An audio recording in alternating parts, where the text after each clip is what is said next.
আন্তর্জাতিক অপরাধ ট্রাইব্যুনালের আইন ১৯৭৩-এর ১১-৪ ধারা অনুযায়ী এই ট্রাইব্যুনালের বিচারাধীন প্রক্রিয়াকে প্রেজুডিস করার অপরাধ। আপনারা সবাই জানেন যে আন্তর্জাতিক অপরাধ ট্রাইব্যুনালের কাছে আমরা একটা আবেদন করেছিলাম যে এই ট্রাইব্যুনালে বিচারাধীন আসামি শেখ হাসিনা এবং গাইবান্ধা জেলার আওয়ামী লীগের নেতা শাকিল আখন্দ বুলবুলের মধ্যে একটা টেলিফোন কনভারসেশন অথবা জুম কনভারসেশনের মাধ্যমে শেখ হাসিনা বলেছিলেন যে তিনি ২২৭ জনকে হত্যা করার লাইসেন্স পেয়ে গেছেন যারা তার বিরুদ্ধে মামলা দায়ের করেছে, এবং যে সমস্ত লোকেরা আওয়ামী লীগের লোকদের উপরে হামলা করার জন্য দায়ী তাদের বাড়িঘরকে তিনি ধ্বংস করে দেওয়ার জন্য, আগুন দিয়ে পুড়িয়ে দেওয়ার জন্য নির্দেশ দিয়েছিলেন।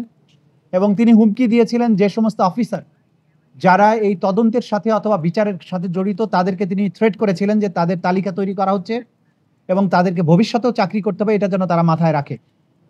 এই কনভারসেশনের মাধ্যমে তিনি আন্তর্জাতিক অপরাধ ট্রাইব্যুনাল সহ বাংলাদেশের বিভিন্ন আদালতে শেখ হাসিনার বিরুদ্ধে যে সমস্ত মামলা চলমান আছে সেই মামলার সাক্ষী, বাদী, এই মামলার তদন্তকারী কর্মকর্তা সহ মামলার সাথে সংশ্লিষ্ট বিভিন্ন লোককে তিনি হুমকি দিয়েছেন, থ্রেটেন করেছেন। এর দায়ে আমরা আন্তর্জাতিক অপরাধ ট্রাইব্যুনালের ১১-৪ ধারা অনুযায়ী আন্তর্জাতিক অপরাধ ট্রাইব্যুনালে আদালত অবমাননার অথবা আদালতের কার্যধারাকে বিঘ্নিত করার জন্য আমরা আবেদন করেছিলাম। সেই আবেদনের প্রেক্ষিতে আদালত প্রথমে শোকজ নোটিশ জারি করেন যে তারা যেন হাজির হয়ে তাদের এই বিরুদ্ধে যে অভিযোগটা আনা হয়েছে তার যেন জবাব তারা দেন। সেই নোটিশটি শেখ হাসিনা এবং আরেকজন যিনি আসামি তার বাড়িতে, তাদের ঢাকা শহর এবং গ্রামের বাড়ির ঠিকানায় যথারীতি জারি করা হয়। তা সত্ত্বেও তারা হাজির হননি। এরপরে আদালত পরবর্তীতে নির্দেশ দিয়ে দুটি জাতীয় পত্রিকায় নোটিশ আকারে এটা ছাপার নির্দেশ দেন যে তারা যেন এই আদালতে হাজির হয়ে এই কন্টেম্পটের রুলের ব্যাখ্যা দেন। তা সত্ত্বেও তারা হাজির হননি। এরপরে আদালত আসামিদেরকে ডিফেন্ড করার জন্য স্টেট ডিফেন্স লয়ার নিয়োগ করেন এবং এর বাইরে অতিরিক্ত হিসাবে সুপ্রিম কোর্টের একজন সিনিয়র আইনজীবীকে অ্যামিকাস কিউরি হিসাবে নিয়োগ দেন এবং আজকে এটার উপরে চূড়ান্ত শুনানি অনুষ্ঠিত হয়। আজকে আন্তর্জাতিক অপরাধ ট্রাইব্যুনালের প্রসিকিউশনের পক্ষ থেকে আমরা আর্গুমেন্ট করি এবং এর বাইরে অ্যামিকাস কিউরি এবং স্টেট ডিফেন্স লয়ারও আর্গুমেন্ট করেন। আজকে আমরা সাবমিশনে যেটা বলেছিলাম যে শেখ হাসিনার যে তর্কিত যে কনভারসেশন সেটিকে আমরা পুলিশের ক্রিমিনাল ইনভেস্টিগেশন ডিপার্টমেন্ট অর্থাৎ সিআইডির মাধ্যমে পরীক্ষা নিরীক্ষা করিয়েছি। তারা পরীক্ষা করে রিপোর্ট দিয়েছেন যে এই কনভারসেশনের যে দুজন ব্যক্তির বক্তব্য আছে সেই কণ্ঠস্বর দুটি, একটি শেখ হাসিনার এবং একটি শাকিল আখন্দ বুলবুলের, এবং এই কনভারসেশনটি এআই জেনারেটেড নয়, অর্থাৎ প্রযুক্তির সাহায্যে তৈরি করা হয়নি, এটি জেনুইন একটি কনভারসেশন।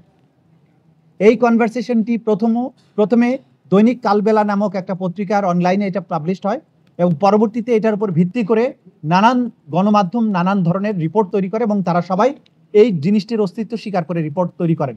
আদালত আজকে সকলের আর্গুমেন্ট শুনে এবং সিআইডির যে ফরেনজিক রিপোর্ট সেটাকে বিশ্লেষণপূর্বক এই সিদ্ধান্তে উপনীত হয়েছেন যে তর্কিত এই কনভারসেশনের মাধ্যমে শেখ হাসিনা বাংলাদেশে তার বিরুদ্ধে দায়েরকৃত মামলার বাদী, সাক্ষী এবং তদন্তকারী কর্মকর্তা সহ যারাই বিচার প্রক্রিয়ার সাথে জড়িত তাদেরকে হত্যা করা, বাড়িঘর জ্বালিয়ে দেওয়া এবং নানানভাবে তাদেরকে থ্রেটেন করেছেন, যেটা আন্তর্জাতিক অপরাধ ট্রাইব্যুনালের আইন ১৯৭৩-এর ১১-৪ ধারা অনুযায়ী এই ট্রাইব্যুনালের বিচারাধীন প্রক্রিয়াকে প্রেজুডিস করার অপরাধ। এই অপরাধ চূড়ান্তভাবে প্রমাণিত হওয়ায় আন্তর্জাতিক অপরাধ ট্রাইব্যুনাল নাম্বার ১ শেখ হাসিনা এবং আসামি শাকিল আখন্দ বুলবুলকে দণ্ডিত করেছেন। আসামি শেখ হাসিনাকে ৬ মাসের বিনাশ্রম কারাদণ্ড এবং আসামি শাকিল আখন্দ বুলবুলকে ২ মাসের বিনাশ্রম কারাদণ্ডে দণ্ডিত করেছেন এবং এটাও নির্দেশ দিয়েছেন যেদিন তারা আত্মসমর্পণ করবেন অথবা পুলিশ কর্তৃক ধৃত হবেন তারপর থেকে এই সাজা কার্যকর হবে।